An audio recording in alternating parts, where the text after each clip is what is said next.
माननीय प्रधानमंत्री Narendra Modi ji,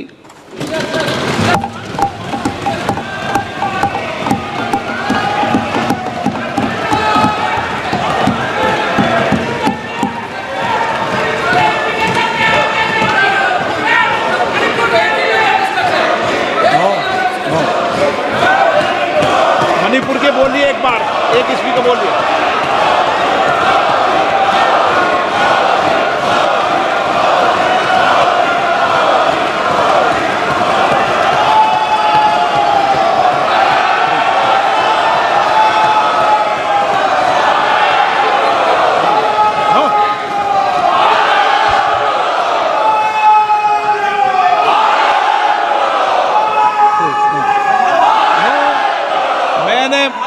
no no no no मैंने एक मिनट प्लीज। नो, ये तरीका ठीक नहीं है, प्लीज।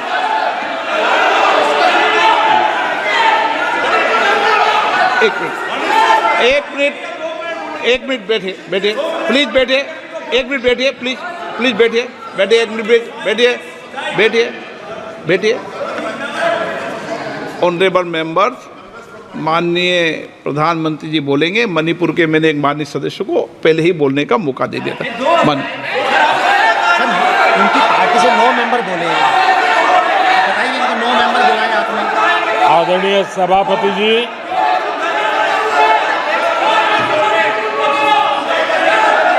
मैं राष्ट्रपति जी के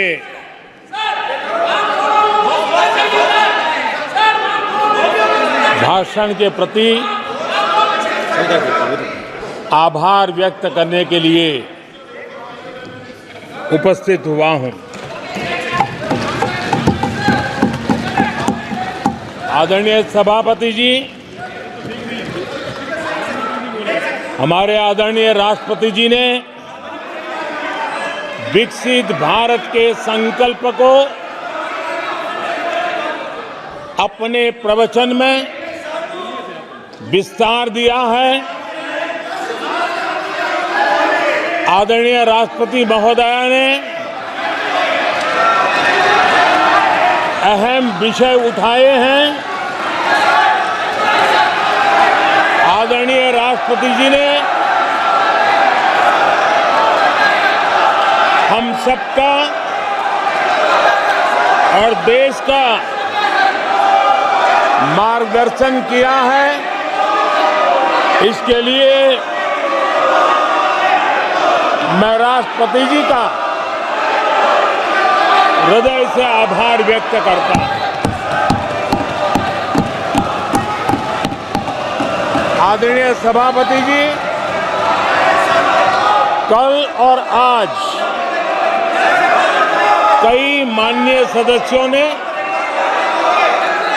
राष्ट्रपति जी के अभिभाषण पर अपने विचार व्यक्त किए हैं। मैं विशेष करके जो पहली बार सांसद बनकर के हमारे बीच आए हैं और उनमें से कुछ आदरणीय साथियों ने अपने जो विचार व्यक्त किए, संसद के सभी नियमों का पालन करते हुए किए। उनका व्यवहार ऐसा था जैसे एक अनुभवी सांसद का होता है और इसलिए प्रथम बार आने के बावजूद भी उन्होंने सदन की गरिमा को बढ़ाया है और उन्होंने अपने विचारों से इस डिबेट को और अधिक मूल्यवान बनाया है। आदरणीय सभापति जी,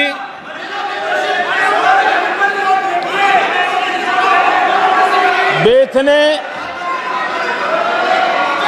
एक सफल चुनाव अभियान को पार करते हुए विश्व को दिखा दिया है कि ये दुनिया का सबसे बड़ा चुनाव अभियान था। देश की जनता ने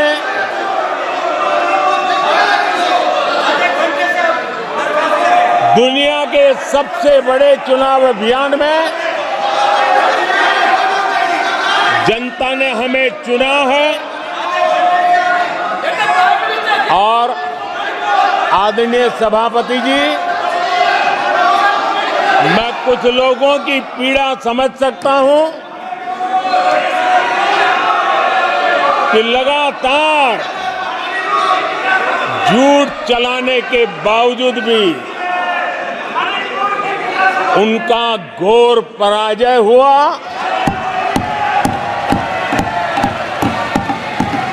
और लोकतंत्र के माननीय प्रतिपक्ष के नेता, ये शोभा नहीं देता आपको पर्याप्त समय पर्याप्त अवसर दिया है, ये शोभा नहीं देता। आप सदन में डायरेक्शन दो। माननीय नेता जो बोल रहे हो जब खड़े हो, ये शोभा नहीं देता आपके लिए, ये उचित नहीं है संसदीय परंपराओं के अनुसार। ये तरीका ठीक नहीं है आपका। नो, ये गलत तरीका है आपका और ये तरीका इस तरीके से नहीं चलेगा बिल्कुल। नो, गलत तरीका है। नो, ऐसे संसद के अंदर गरिमा बना के रखें आप गरिमा को तोड़ना चाहते हैं। आप संसद मर्यादा पीछे नहीं करें। आपको गरिमा नहीं, सदन की डायरेक्शन देते आप बेल में आने के लिए लोगों को। ये प्रतिपक्ष के नेता है आप। नो, गलत तरीका आपका। माननीय प्रधानमंत्री जी,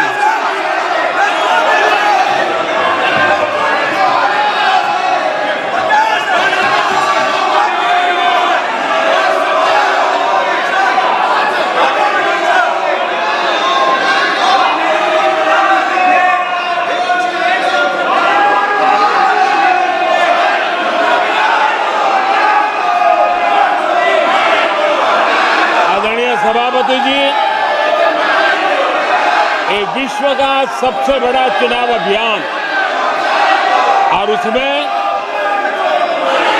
भारत की जनता ने हमें तीसरी बार देश की सेवा करने का मौका दिया है। ये अपने आप में लोकतांत्रिक विश्व के लिए बहुत ही महत्वपूर्ण घटना है, बहुत ही गौरवपूर्ण घटना है। आदरणीय सभापति जी, हमें हर कसौटी पर कसने के बाद देश की जनता ने ये जनादेश दिया है।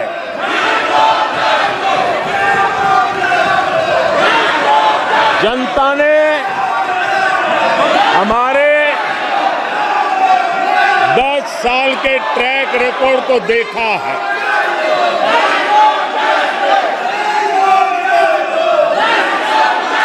जनता ने देखा है कि गरीबों के कल्याण के लिए हमने जिस समर्पण भाव से जन सेवा ही प्रभु सेवा इस मंत्र को चरितार्थ करते हुए हमने जो कार्य किया है, उसके कारण 10 साल में 25 करोड़ गरीब गरीबी से बाहर निकले। देश की आजादी के कालखंड में इतने कम समय में इतने लोगों को गरीबी से बाहर निकालने का ये सफल प्रयास इस चुनाव में हमारे लिए आशीर्वाद का कारण बना है। आदरणीय सभापति जी, हम 2014 में जब पहली बार जीत करके आए थे तो चुनाव के अभियान में भी हमने कहा था कि हमारा करप्शन के प्रति जीरो टॉलरेंस रहेगा। और आज मुझे गर्व है कि हमारे सरकार ने देश का सामान्य मानवी जो करप्शन के कारण पीड़ित है, देश को करप्शन ने दीमक की तरह खोखला कर दिया है।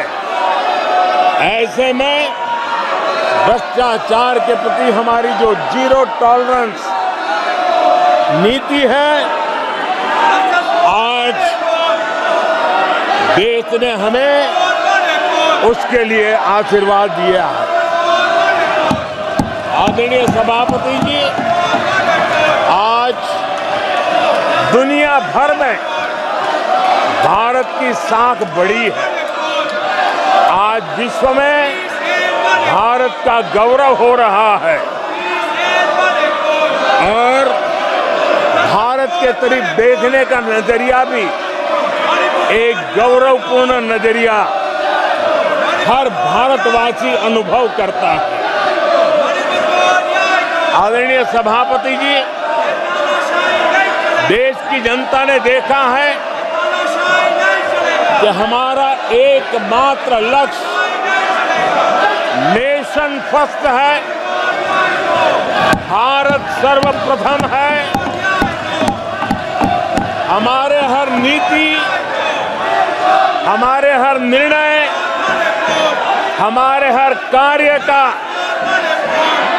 एक ही तराजू रहा है कि भारत प्रथम, और भारत की इस प्रथम की भावना के साथ देश में जो आवश्यक रिफॉर्म थे, उस रिफॉर्म को भी हमने लगातार जारी रखा है।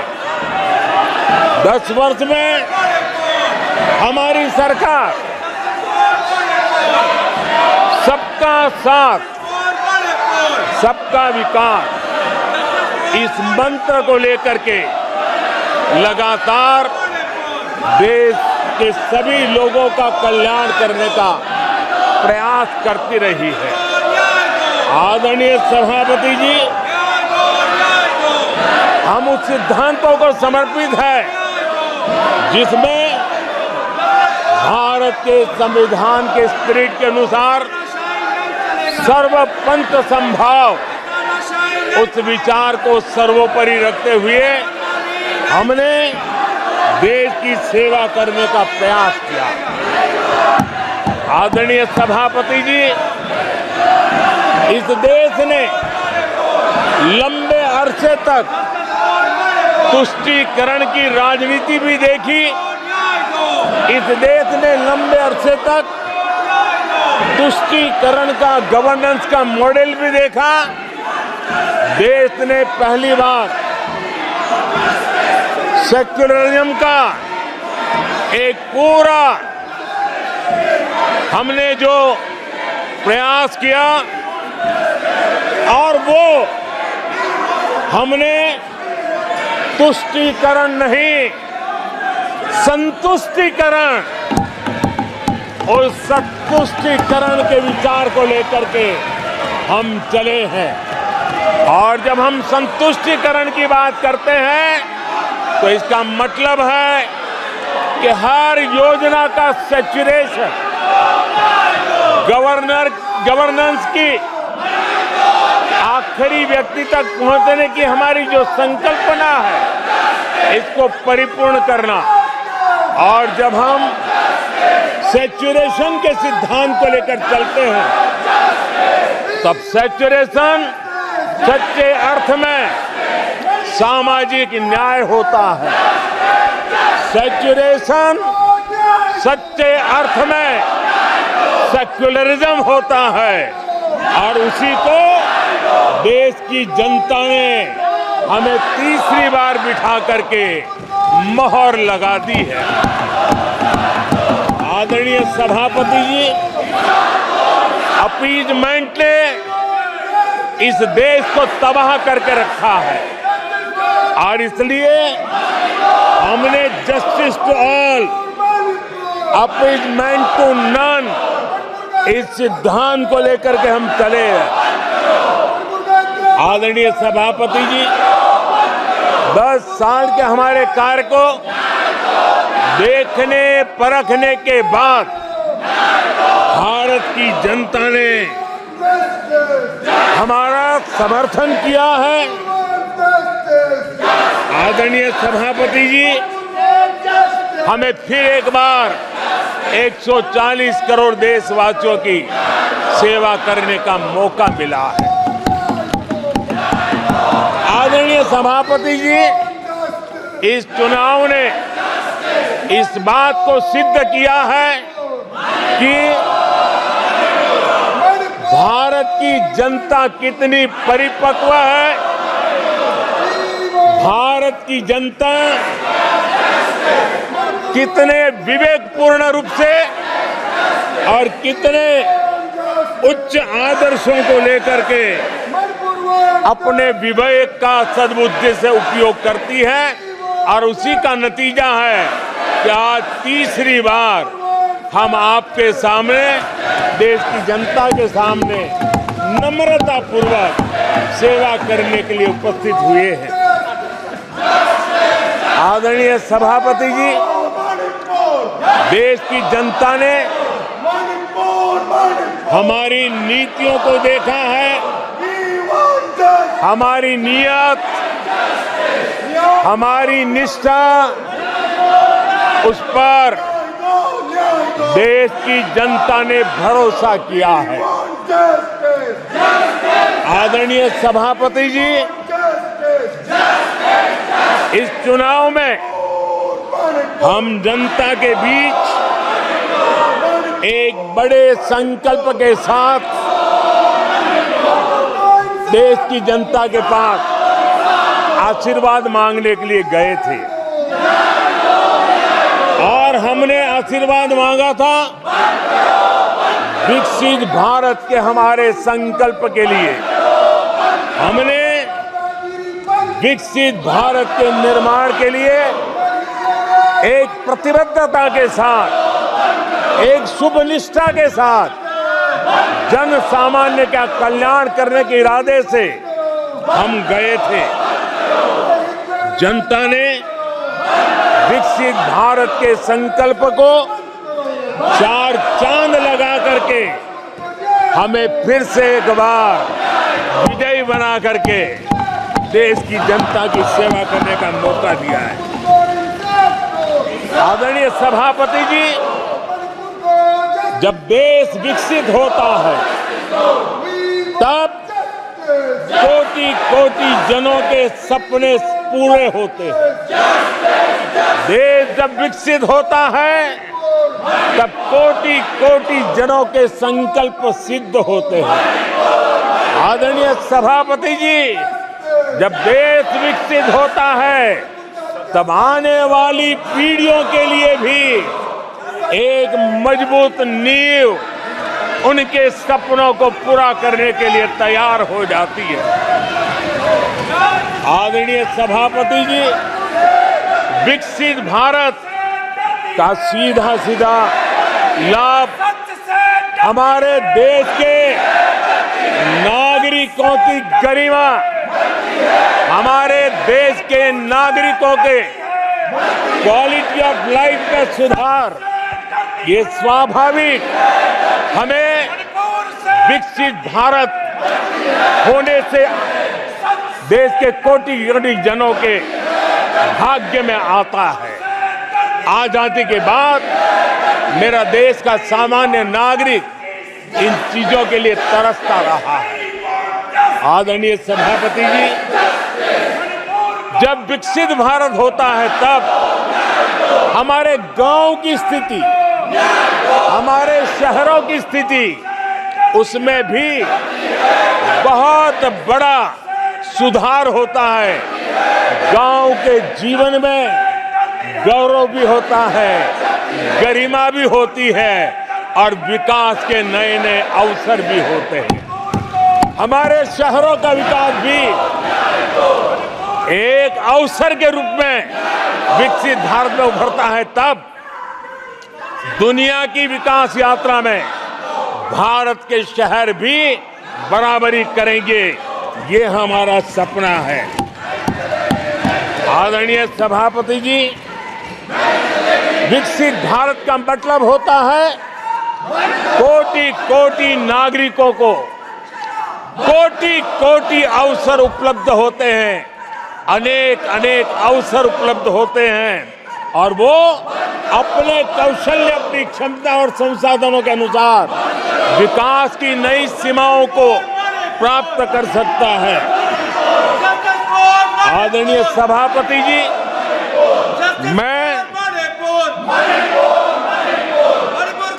आदरणीय सभापति जी,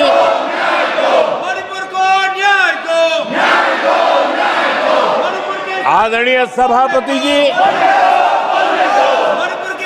मैं आज आपके माध्यम से देशवासियों को विश्वास दिलाता हूं, मैं देशवासियों को विश्वास दिलाता हूं कि विकसित भारत के जिस संकल्प को लेकर के हम चले हैं, उस संकल्प की पूर्ति के लिए हम भरसक प्रयास करेंगे, पूरी निष्ठा से करेंगे, पूरी ईमानदारी से करेंगे और हमारा समय का पल पल और हमारे शरीर का कण कण हम देशवासियों को विकसित भारत के सपने को पूरा करने के लगाएंगे। हमने देश की जनता को कहा था 24/7 फॉर 2047। आज मैं इस सदन में ही दोहराता हूं कि हम उस काम को अवश्य पूरा करेंगे। आदरणीय सभापति जी, 2014 के उन दिनों को याद कीजिए। उन 2014 के उन दिनों को याद करेंगे तो हमारे ध्यान में आएगा कि हमारे देश के लोगों ने उनका आत्मविश्वास खो चुका था, देश निराशा की गर्त में डूब चुका था। ऐसे समय 2014 के पहले देश ने जो सबसे बड़ा नुकसान भुगता था, जो सबसे बड़ी अमानत खोई थी, वो था देशवासियों का आत्मविश्वास। और जब विश्वास और आत्मविश्वास खो जाता है, तब उस व्यक्ति को, उस समाज को, देश को खड़ा होना मुश्किल हो जाता है। और उस समय सामान्य मानवी के मुंह से यही निकलता था कि वो इस देश का कुछ हो नहीं सकता। उस समय हर जगह पे ये 7 शब्द सुनाई देते थे, इस देश का कुछ नहीं हो सकता। यही शब्द 2014 के पहले सुनाई देते थे। भारतीयों की हताशा के इन 7 शब्द एक प्रकार से पहचान बन गए थे। उस समय आए दिन अखबार खोलते थे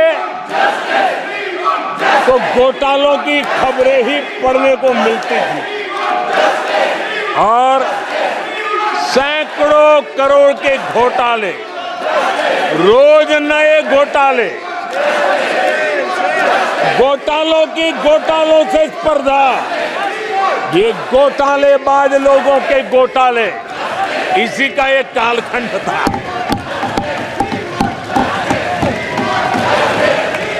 और बेशर्मी के साथ सार्वजनिक रूप से स्वीकार भी कर लिया जाता था कि दिल्ली से 1 रुपया निकलता है तो 15 पैसा पहुंचता है।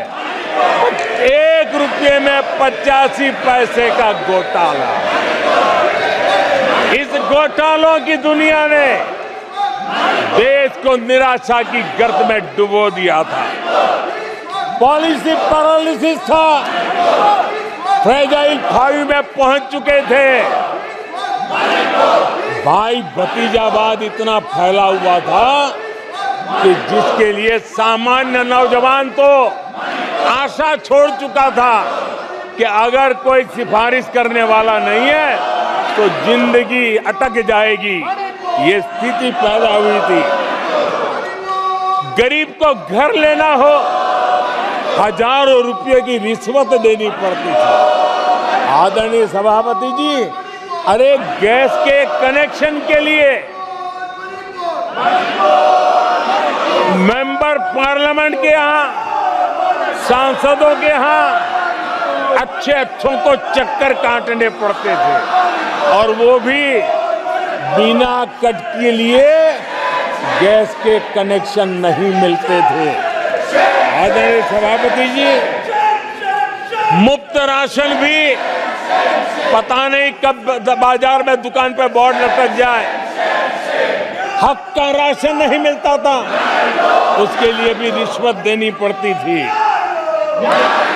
और हमारे ज्यादातर भारतीय भाई बहन इतने निराश हो चुके थे कि वो अपने भाग्य को दोष दे करके, अपने नसीब को दोष दे करके जिंदगी काटने के लिए मजबूर हो जाते थे। आदरणीय सभापति जी, वो एक वक्त था 2014 के पहले जब वो 7 शब्द हिंदुस्तान के जनमन में स्थिर हो चुके थे। निराशा की गर्त में डूबा हुआ समाज था। तब देश की जनता ने हमें सेवा करने के लिए चुना और वो पल देश के परिवर्तित युग का प्रारंभ हो चुका था। और 10 साल में मैं कहूंगा मेरी सरकार की अनेक सफलताएं हैं, अनेक सिद्धियां हैं, लेकिन एक सिद्धि जिसने हर सिद्धियों में भी जोर भर दिया, ताकत भर दी, वो थी देश निराशा की गर्त में से निकल करके आशा और विश्वास के साथ खड़ा हो गया। देश में आत्मविश्वास बुलंदी पर पहुंचा और उसके कारण वो सब वक्त का जो शब्द थे देश की युवा पीढ़ी की डिक्शनरी से निकलने लगे। धीरे धीरे देश के मन में स्थिर हो गया।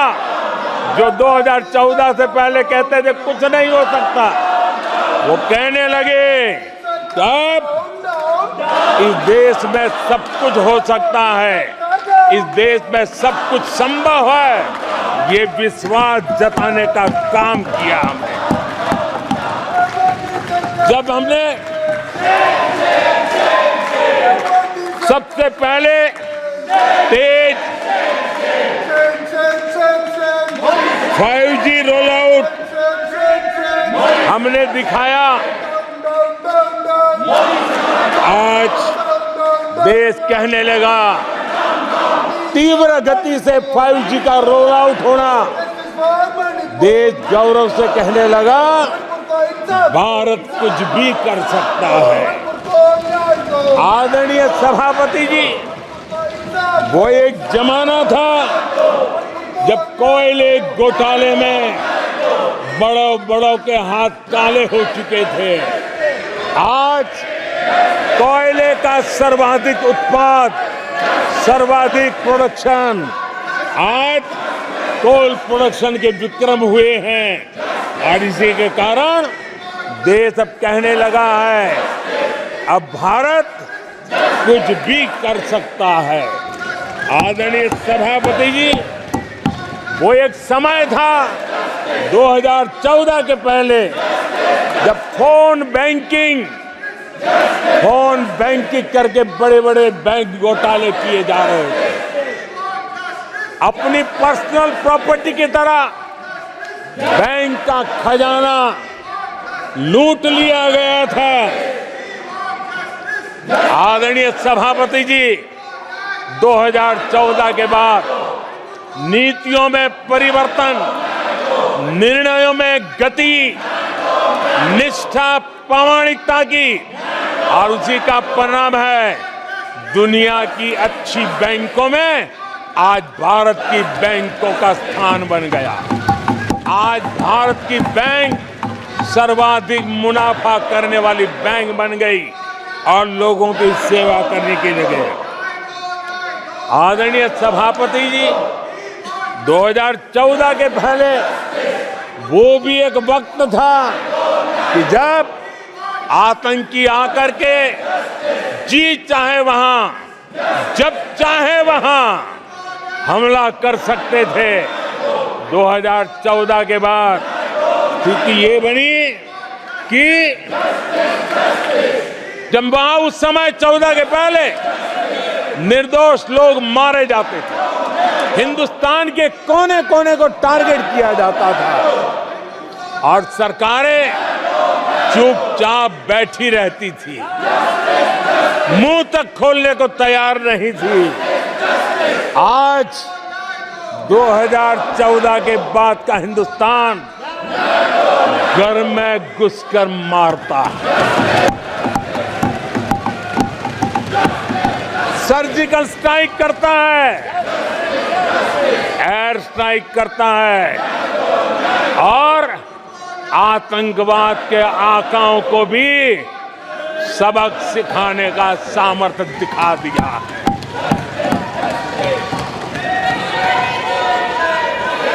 आज आदरणीय सभापति जी, देश का एक एक नागरिक जानता है कि अपनी सुरक्षा के लिए भारत कुछ भी कर सकता है। आदरणीय सभापति जी, आर्टिकल 370 इसकी पूजा करने के वाले लोगों ने, वोट बैंक की राजनीति का हथियार बनाने वालों ने 370 को उसने जम्मू कश्मीर का जो हालात कर दिए थे, वहां के लोगों के अधिकार छीन लिए थे। भारत का संविधान जम्मू की कश्मीर की सीमा में प्रवेश नहीं कर सकता था और यहां संविधान सर पे रख करके नाचने वाले लोग संविधान को जम्मू कश्मीर में लागू करने का हौसला नहीं रखते, बाबा साहब अम्बेडकर का अपमान किया करते थे। और 370 का वो जमाना था, सेनाओं पर पत्थर चलते थे और लोग निराशा में डूब करके कहते थे अब तो जम्मू कश्मीर में कोई हो नहीं सकता है। आज आर्टिकल 370 की दीवार गिरी, पत्थरबाजी बंद है, लोकतंत्र मजबूत है और लोग बढ़ चढ़ करके भारत के संविधान में भरोसा करते हुए, भारत के तिरंगे झंडे पर भरोसा करते हुए, भारत के लोकतंत्र में भरोसा करते हुए बढ़ चढ़ करके मतदान करने के लिए आगे आ रहे हैं। ये साफ साफ दिखाई देता है। आदरणीय सभापति जी, 140 करोड़ देशवासियों में ये विश्वास पैदा होना,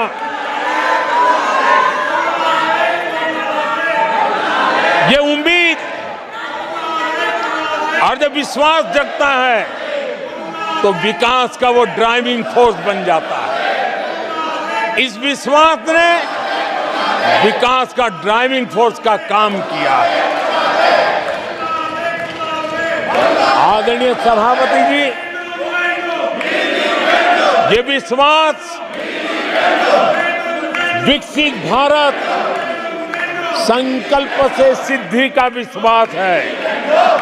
आदरणीय सभापति जी,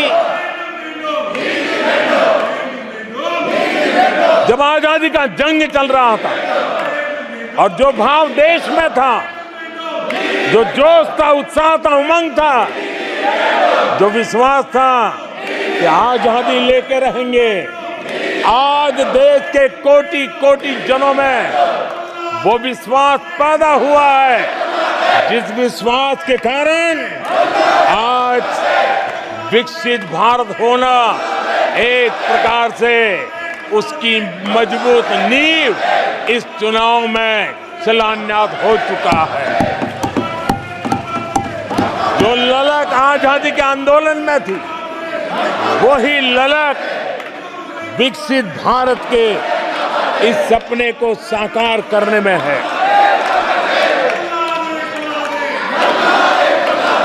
आदरणीय सभापति जी, आज भारत के लक्ष्य बहुत विराट है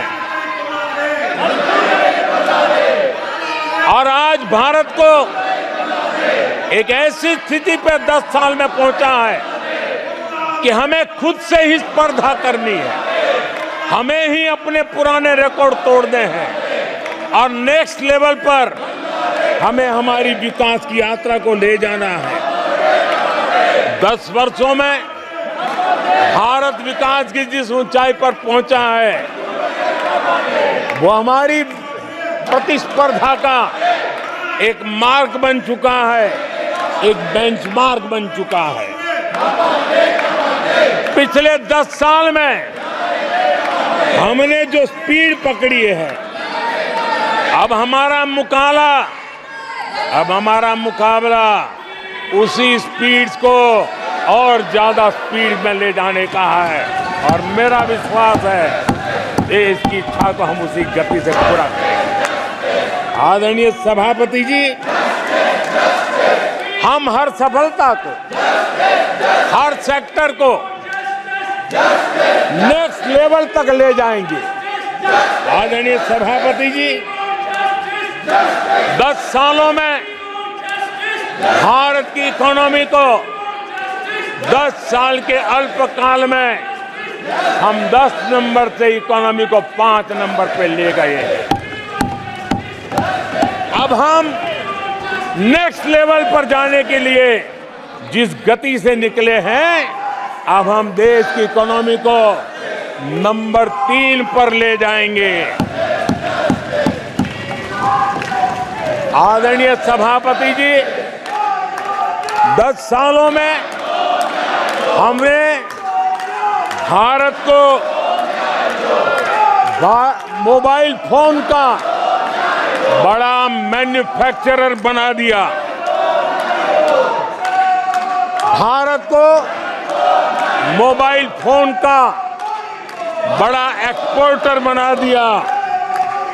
अब यही काम इस हमारे टेन्योर में सेमीकंडक्टर और अन्य सेक्टर्स में हम करने जा रहे हैं। दुनिया के महत्वपूर्ण कामों में जो चिप्स काम में आएगी, वो चिप्स मेरे भारत की मिट्टी में तैयार हुई होगी, मेरे भारत के नौजवानों की बुद्धि का परिणाम होगा, मेरे भारत के नौजवानों के परिश्रम का परिणाम होगा। ये विश्वास हमारे भीतर है। आदरणीय सभापति जी, हम आधुनिक भारत की तरफ भी जाएंगे, हम विकास की नई ऊंचाइयों को, लेकिन हमारी जड़ें जमीन से जुड़ी रहेगी, हमारे पैर देश के जन सामान्य की जिंदगी से जुड़े रहेंगे और हम 4 करोड़ गरीबों के घर बना चुके हैं। आने वाले इस टेन्योर में तेज गति से 3 करोड़ और घर बना करके इस देश में किसी को भी घर के बिना रहना ना पड़े, ये हम देखेंगे। आदरणीय सभापति जी, 10 साल में विमेन सेल्फ हेल्प ग्रुप में हमने देश की कोटि-कोटि बहनों को एंटरप्रेन्योर के क्षेत्र में एक बहुत सफलतापूर्वक हमने आगे बढ़े हैं। अब हमने उसको नेक्स्ट लेवल पे ले जाने वाले हैं।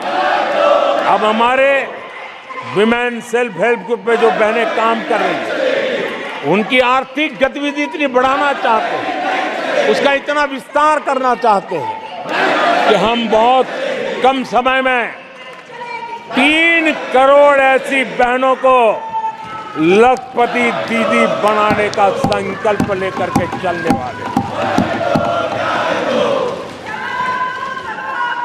आदरणीय सभापति जी, मैंने पहले भी कहा है, आज मैं फिर से दोहराया हूं,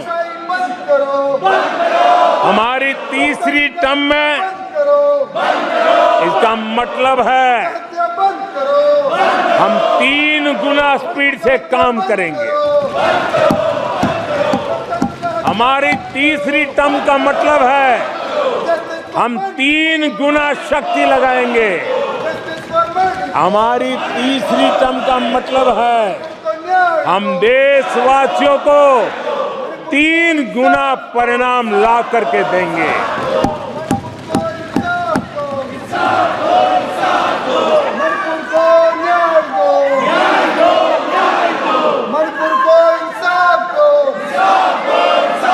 अपने सदस्यगणों, नेता प्रतिपक्ष, माननीय सदस्य, मैंने सबको मौका दिया।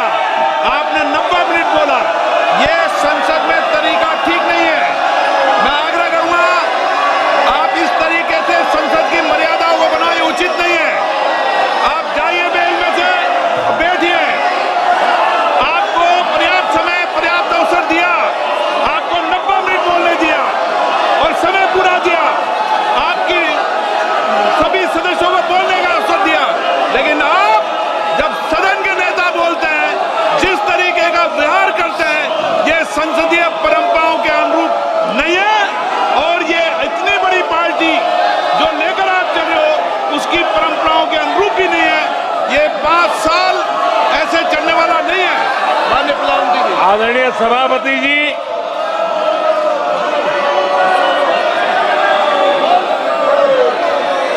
आदरणीय सभापति जी, एनडीए का तीसरी बार सरकार में आना एक ऐतिहासिक घटना है। आजादी के बाद ये सौभाग्य दूसरी बार इस देश में आया है और 60 साल के बाद आया है। इसका मतलब ये सिद्धि पाना कितना कठोर परिश्रम के बाद होता है, कितना अभूतपूर्व विश्वास संपादन होने के बाद होता है। ऐसे ही ये राजनीति के खेल से नहीं होता है, जनता जनार्दन की सेवा से प्राप्त आशीर्वाद से होता है। आदरणीय सभापति जी, जनता ने हमें स्थिरता और निरंतरता, इसके लिए जनादेश दिया। लोकसभा चुनाव के साथ ही आदरणीय सभापति जी, लोगों की नजर से यह चीजें जरा ओझल हो गई। लोकसभा के चुनाव के साथ साथ हमारे देश में 4 राज्यों के बीच चुनाव हुए और आदरणीय सभापति जी, इन चारों ही राज्यों में एनडीए ने अभूतपूर्व सफलता प्राप्त की है। अभूतपूर्व सफलता प्राप्त। हमने शानदार विजय प्राप्त की है। महाप्रभु जगन्नाथ जी की धरती उड़ीसा ने हमें भरपूर आशीर्वाद दिया है।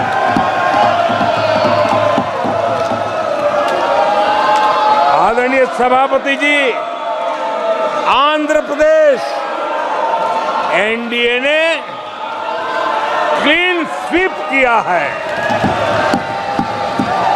सूक्ष्मदर्शक यंत्र में भी ये नजर नहीं आते हैं। आदरणीय सभापति जी, अरुणाचल प्रदेश हम फिर एक बार सरकार बनाई है। सिक्किम में एनडीए ने फिर एक बार सरकार बनाई है। अभी 6 महीने पहले ही आदरणीय सभापति जी,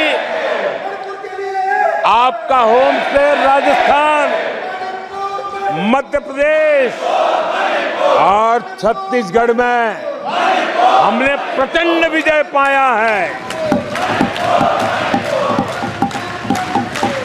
आदरणीय सभापति जी, हमें नए नए क्षेत्रों में जनता का प्यार मिल रहा है, जनता का आशीर्वाद मिल रहा है। आदरणीय सभापति जी,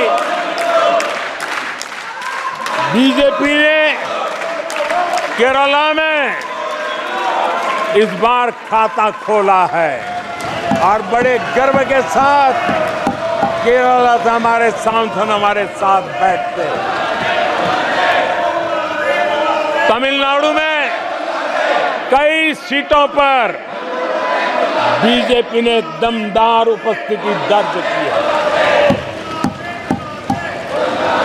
कर्नाटक, यूपी और राजस्थान में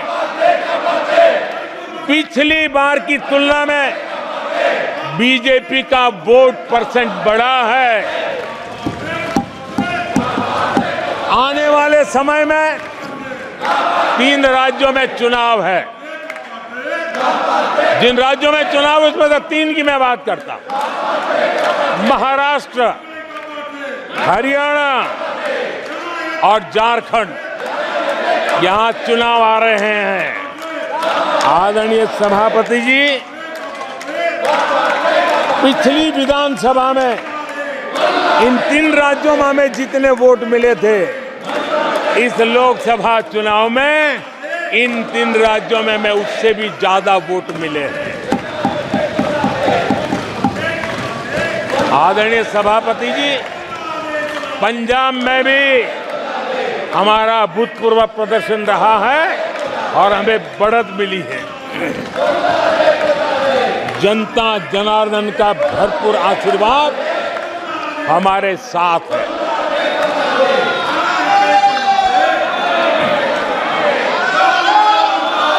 आदरणीय सभापति जी, 24 के चुनाव में कांग्रेस के लिए भी इस देश की जनता ने जनादेश दिया है और इस देश की जनादेश है कि आप वहीं बैठिए,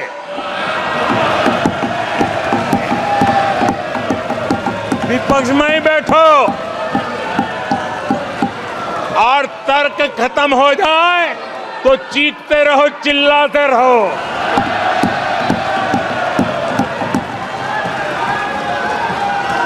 आदरणीय सभापति जी, कांग्रेस के इतिहास का ये पहला मौका है जब लगातार 3 बार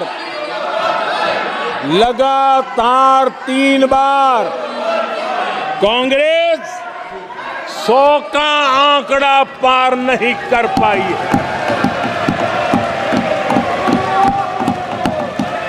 कांग्रेस के इतिहास में ये तीसरी सबसे बड़ी हार है।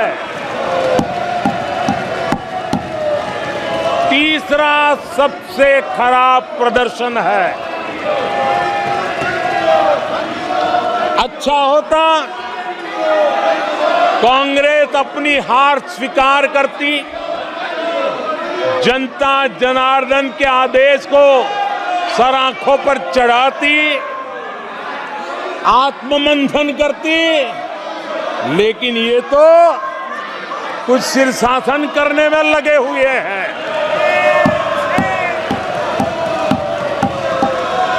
और कांग्रेस और उसकी इकोसिस्टम दिन रात बिजली जला करके हिंदुस्तान के नागरिकों के मन में ये प्रस्थापित करने की कोशिश कर रहे हैं कि उन्होंने हमें हरा दिया है। आदरणीय सभापति जी, ऐसा क्यों हो रहा है, मैं जरा अपने सामान्य जीवन के अनुभव से बताता हूं। कोई छोटा बच्चा साइकिल लेके निकला है और अगर वो बच्चा गिर जाता है, साइकिल से लुढ़क जाता है, रोने लगता है, तो कोई बड़ा व्यक्ति आकर के उसके पास पहुंच जाता है और उसको कहता है, देखो चींटी मर गई, देखो चिड़िया उड़ गई, अरे देखो तुम तो बहुत बढ़िया साइकिल चलाते हो, अरे तुम तो गिरे नहीं हो। ऐसा करके उसका जरा मन ठीक करने के लिए प्रयास करते हैं, उसका ध्यान भटका करके उस बच्चे का मन बहला देते हैं। तो आजकल बच्चे का मन बहलाने का काम चल रहा है।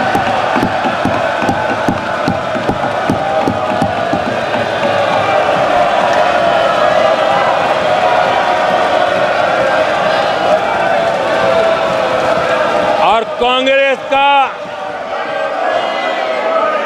कांग्रेस के लोग और उनका इकोसिस्टम आजकल ये मन बहलाने का काम कर रहा है। आदरणीय सभापति जी, 1984 उस चुनाव को याद कीजिए। उसके बाद इस देश में 10 लोकसभा के चुनाव हुए। 10 लोकसभा के चुनाव हुए। 84 के बाद 10 लोकसभा के चुनाव होने के बावजूद भी कांग्रेस 250 के आंकड़े को छू नहीं पाई है।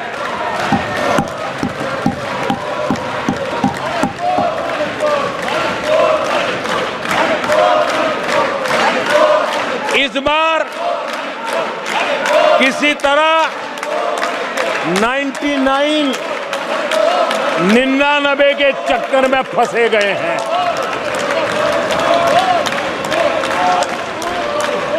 आदरणीय सभापति जी, मुझे एक किस्सा याद आता है।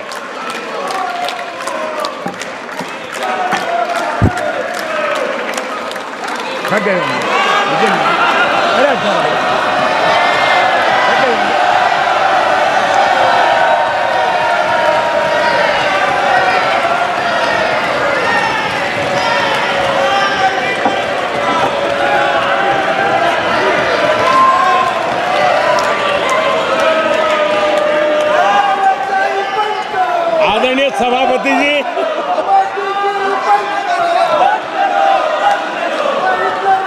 मुझे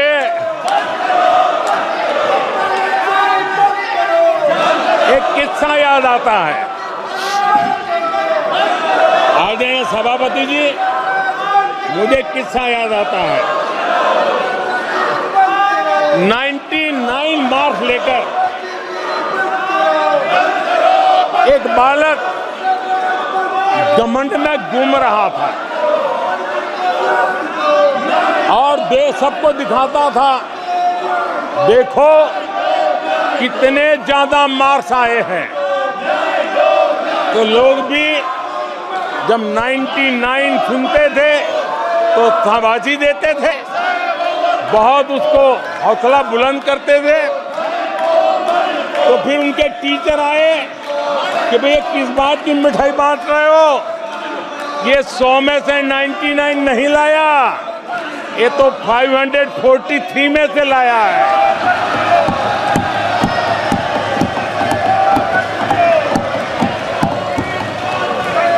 अब उस बालक बुद्धि को कौन समझाए कि तुमने फेल होने का वर्ल्ड रिकॉर्ड बना दिया है।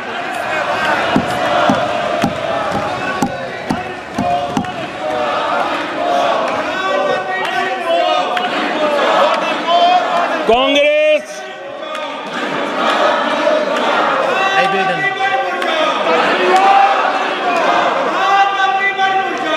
आदरणीय सभापति जी, कांग्रेस के नेताओं के बयानों में ये बयानबाजी ने शोले फिल्म को भी पीछे छोड़ दिया है।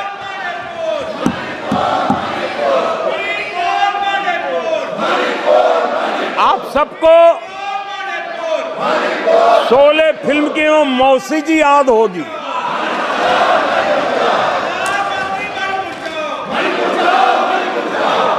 तीसरी बार तो हारे हैं, पर मौसी ये बात तो सही है, तीसरी बारी तो हारे हैं, पर मौसी मोरल विक्ट्री तो है ना। आदरणीय सभापति जी, 13 राज्यों में 0 सीटें आई हैं। अरे मौसी, 13 राज्यों में 0 सीटें आई हैं, पर हीरो तो है ना।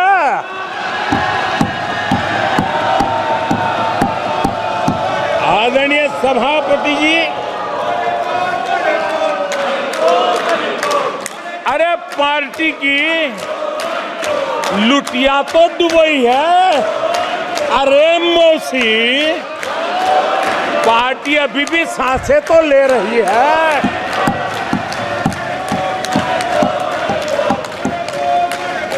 मैं कांग्रेस के लोगों को कहूंगा, जनादेश को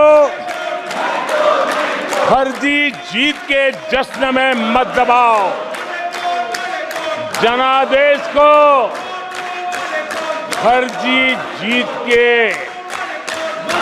नशे में मत दबाओ, उस जश्न में मत दबाओ।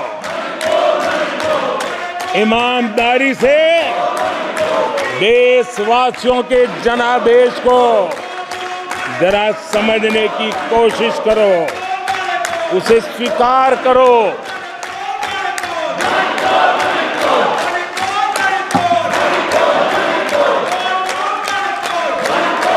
आदरणीय सभापति जी, मुझे नहीं पता कि कांग्रेस के जो साथी दल है, उन्होंने इस चुनाव का विश्लेषण किया है कि नहीं किया है। ये चुनाव इन साथियों के लिए भी एक संदेश है। आदरणीय सभापति जी, अब कांग्रेस पार्टी 2024 से